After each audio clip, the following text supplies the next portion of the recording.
Hi guys, this are Deepika. So आज का vlog होने वाला है complete information about CTET exam. अगर आप सीटेट एग्जाम की प्रिपरेशन कर रहे हो, करने वाले हो, so today's vlog is going to be a complete guide for you. So आप प्लीज लास्ट तक बने रहना, क्योंकि I will discuss about whole syllabus, time management, best resources and best YouTube channel and special daily challenge that will boost your preparation. So without wasting any time, let's begin.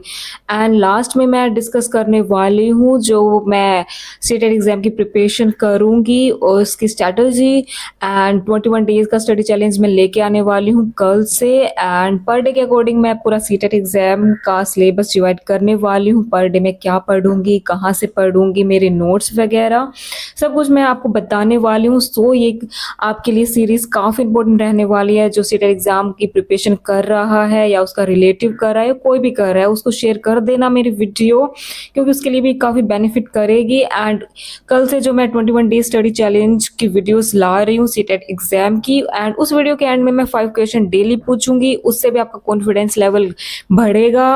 अगर आपको वे question आते हैं तो बहुत ही अच्छी, अगर नहीं आते तो फिर आपकी वे 5 क्वेश्चन भी रेडी हो जाएंगे, क्या पता वो एग्जाम में आ जाए। सो प्लीज़ बने रहना एंड सब्सक्राइब कर लेना मेरा चैनल। सो सबसे पहले हम स्टार्ट करते हैं सिलेबस से। एंड सिलेबस से पहले एक बार हम जान लेते हैं what is CTET paper 1 and what is CTET paper 2। So CTET paper 1 is for those who want to become teachers for classes 1 to 5th, and CTET paper 2 is for those who want to become teachers for classes 6 to 8, and this paper checks your teaching aptitude, subject knowledge, understanding of child psychology.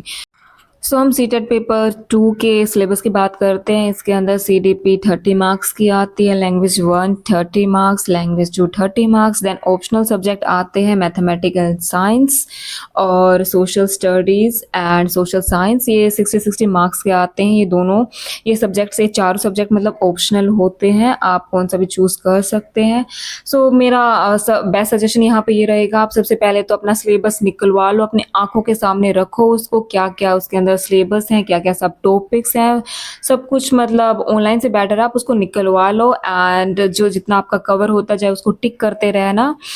And syllabus के बाद सबसे main काम आता है, आप syllabus को divide कर लो। मैंने पूरा सिलेबस ऑब्जर्व कर लिया, इसमें क्या क्या आता है, कितने कितने मार्क्स का आता है। अब मैं सिलेबस को डिवाइड कर रही हूँ सब टॉपिक्स, जैसे CDP आती है। CDP में जो मेन टॉपिक्स आप लगा लो कि जैसे जीन पियाजे हैं, Vygotsky, Kohlberg theories, inclusive education, learning disabilities, classroom management, child centric teaching approach, मतलब ये सारे जो टॉपिक्स हैं ये काफ़ी इम्पोर्टेंट हैं। तो मतलब मैं ऐसी कैटेगरी बना रही हूँ अपनी जो सबसे इम्पोर्टेंट है, मेरे को सबसे मतलब जिन पे मेरे को बहुत ज़्यादा टाइम देना है, उन टॉपिक्स को मैं एक साइड लिख रही हूँ। सो इस तरह से मैं लैंग्वेज 1 लैंग्वेज 2 तो मतलब हो जाती है, बस एक बार आपको प्रैक्टिस की ज़रूरत है, क्योंकि ये टाइम ज़्यादा खाती है। सो इसमें प्रैक्टिस की ज़्यादा ज़रूरत है। एंड उसके बाद आती है मैथ्स एंड साइंस की। मैथ्स में भी आपको पता ही है, मैथ्स में जितनी प्रैक्टिस हो उतना ही बेटर है। और मैथ्स में जैसे नंबर सिस्टम, अलजेब्रा, ज्योमेट्री, ये सारे टॉपिक्स हैं। तो मैं चाहती हूँ कि आप अच्छे से प्रैक्टिस करो, ताकि वहाँ पे आपका टाइम बहुत कम लगे। आपको एक क्वेश्चन को कम से कम आप टाइम दो और अपने टाइम उस चीज़ में आप बचा सकते हो। सो फिर आते हैं बाहरी साइंस की। साइंस में लाइक फिजिक्स बेसिक जैसे force, energy, light, chemistry basics में आता मटेरियल चेंजेस, बायोलॉजी में ह्यूमन बॉडी के पार्ट्स वगैरह, food, plants, plus science pedagogy is very scoring, मतलब साइंस पेडागोजी आप काफ़ी स्कोर कर सकते हो। तो ये सारा सिलेबस मैंने लिख लिया है, उनको डिवाइड कर लिया है। और एज आई टोल्ड अर्लियर कि मैं कल से सीरीज स्टार्ट करने वाली हूँ 21 डे स्टडी चैलेंज, उसमें मैं यही चीज़ डिवाइड करूँगी, क्या मेरे को पर डे पढ़ना है, कैसे पढ़ना है, कहाँ से पढ़ना है, और उसके नोट्स वगैरह बनाऊँगी, आपसे भी शेयर करूँगी और लास्ट में क्वेश्चन पूछूँगी। सो ये मेरा पहला स्टेप है। तो मैं आपको अपने सीडीपी के नोट्स दिखा देती हूँ। एक्चुअली मैंने एसटेट की प्रिपरेशन के लिए बनाए थे, तब मैं एलिजिबल नहीं थी क्योंकि मेरी बीएड कंप्लीट नहीं हुई थी, बट मेरे पास टाइम काफ़ी था, तो मैंने तसल्ली से अपने नोट्स बना लिए थे। निशा शर्मा मैम की मैंने सब्सक्रिप्शन लिया था, उनकी ऑनलाइन कोचिंग ली थी, एंड यहाँ पे मैंने हर टॉपिक्स के ऊपर लिख रखा है क्या इंपॉर्टेंट है क्या नहीं। सो ये मेरे थे सीडीपी के नोट्स। देन उसके बाद बारी आती है कि मैं यूट्यूब से कौन से बेस्ट चैनल हैं जो सीटेट की प्रिपरेशन करवाते हैं, कौन से टॉपिक्स की कहाँ से क्या पढ़ना है। एक्चुअली मेरे 2-3 फ्रेंड्स की जो सीटेट है वो क्लियर हो चुकी है, तो मैंने उनसे डिस्कस किया उन्होंने कहाँ से क्या पढ़ा है, तो उन्होंने मेरे को बताया है हर एक चीज़ जो मैं आपको आगे बताने वाली हूँ। एक्चुअली सबसे पहले आती है बारी, मैंने सीडीपी बता दी है, मैं सीडीपी कहाँ से करूँगी। निशा शर्मा मैम के नोट्स हैं मेरे पास, मैंने बनाए हुए हैं, तो वो करूँगी, एंड और उसके साथ मैं पीवाईक्यूज़ भी कर लूँगी, और अगर नीड पड़ी तो हिमांशी मैम का कर लूँगी मैं।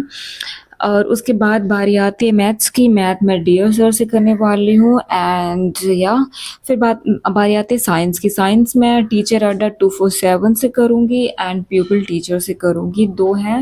एंड एनसीईआरटी तो पढ़ना बहुत ज़्यादा ज़रूरी है। एनसीईआरटी के साथ साथ मैं ये वाला जो यूट्यूब चैनल है फॉलो करूँगी। एंड लैंग्वेज 1 लैंग्वेज 2 लाइक आप प्रैक्टिस की ज़रूरत है, एंड साथ जो पेडागोजी है वो आप सचिन सर से कर सकते हो। एंड ये चीज़ जो है मेरे फ्रेंड ने सजेस्ट की, उन्होंने यहीं से किया था, एंड उनका सीटेट क्लियर हो चुका है। तो ये सब जानने के बाद मैंने एक काम किया, मैंने सारे यूट्यूब चैनल को ओपन किया, उनकी प्लेलिस्ट देखी, एंड उनको मैंने सेव कर लिया ताकि मेरा टाइम सेव हो जाए, इसलिए मैंने उनको सेव कर लिया है। एंड आप ये कर सकते हो, आप जो प्लेलिस्ट है उनको सेव करके रख सकते हो, फिर आपको बार बार सर्च करने की ज़रूरत नहीं पड़ेगी कि आपको कौन सा टॉपिक कहाँ से करना है। पहले आप डिसाइड कर लीजिए आपको कौन सा टॉपिक कहाँ से करना है, उसको सेव करके रखें ताकि आपको पढ़ें डिस्ट्रैक्शन कम हो। सो ये पहला काम आप कर लीजिए पढ़ने से पहले। एंड आफ्टर दिस मतलब सबसे इम्पोर्टेंट काम ये होता है कि आप किसी भी कॉम्पिटिटिव एग्जाम की तैयारी कर रहे हो, प्रिपरेशन कर रहे हो, तो उसका पीवाईक्यू आपको पता होना चाहिए कि उन प्रीवियस क्वेश्चन कैसे पूछे गए हैं, उनका लेवल क्या है, वो कहाँ से पूछे गए हैं, एंड सब कुछ आपको पता होना चाहिए। इसके लिए मैंने जो रिसेंट एग्जाम है, इससे पहले जो एग्जाम हुआ था मैंने वो पेपर निकलवा लिया, एंड उससे 1 साल 2 साल पहले की भी मैं निकलवा लिए, क्योंकि अगर हमें ये पता ही नहीं होगा कि क्वेश्चन कैसे पूछे जाते हैं, उनका लेवल क्या है, कहाँ से हमें करना चाहिए, एंड जो हम पढ़ रहे हैं, जो नोट्स बना रहे हैं, क्या वो सफिशिएंट है, उस चीज़ के डाउट क्लियर करने के लिए आपको मतलब प्रीवियस एग्जाम्स देखने ही पड़ेंगे, आपको पीवाईक्यूज देखने पड़ेंगे, अच्छे से उनको ऑब्जर्व करना पड़ेगा, तभी आप एक बेटर अपनी प्रिपरेशन कर सकते हो। सो ये मैंने कर लिया, एंड देन उसके बाद बारी आती है एनसीईआरटी की। सो मैं 6 to 8 एनसीईआरटी तो करूँगी, उसके साथ मैंने डिसाइड किया है कि मैं 9th 10th 11th 12th चारों एनसीईआरटी करूँगी, अच्छे से करूँगी, क्योंकि मेरा मेडिकल बैकग्राउंड है। सो आपके एनसीईआरटी तो टिप्स पे होनी ही चाहिए। सेकंड मेरे को एचटेट भी देना है, उसकी चीज़ के लिए भी मेरे को एनसीईआरटी प्रिपेयर करनी है। सो मैं सोच रही हूँ सीटेट के साथ मैं एनसीईआरटी को टारगेट करूँ ताकि एचटेट का एग्जाम भी कभी भी हो सकता है, सो मेरे को दिक्कत ना आए। सो मैं डेली एनसीईआरटी चैप्टर्स भी करूँगी, एंड आपको बताऊँगी मैं कहाँ से क्या पढ़ रही हूँ एनसीईआरटी के अलावा। सो आप बने रहना मेरे साथ, मेरी सीरीज़ के साथ। सो या 11th की एनसीईआरटी, इसके भी सारे टॉपिक्स मेरे को करने हैं 1 by 1। एंड अगर आप भी मेरी तरह मेडिकल बैकग्राउंड से हैं तो प्लीज़ लिमिटेड ना रहें कि आपको पेपर 2 देना है तो 6 to 8 क्लास की एनसीईआरटी ही पढ़ोगे। नो, आप 9th की पढ़ो, आप 10th की भी पढ़ो, आप 11th की बायो पढ़ो, 12th की भी बायो पढ़ो, क्योंकि आगे एग्जाम्स काफ़ी आने वाले हैं, काफ़ी आप दोगे सीटेट के बाद, उसमें ये चीज़ें पूछी जाएंगी, तब आपका मतलब कॉन्सेप्ट क्लियर रहेगा, आप अच्छे से कर पाओगे, आपको दिक्कत नहीं आएगी। सो आप एनसीईआरटी साथ लेके चलिए। सो गाइस ये था मेरी आज का व्लॉग, एंड कल से मैं सीरीज स्टार्ट करने वाली हूँ 21 डेज चैलेंज की। सो बने रहिए मेरे चैनल पे, सब्सक्राइब कर लेना क्योंकि काफ़ी बेनिफिट होने वाला आपके लिए। मिलते हैं नेक्स्ट वीडियो में चैलेंज के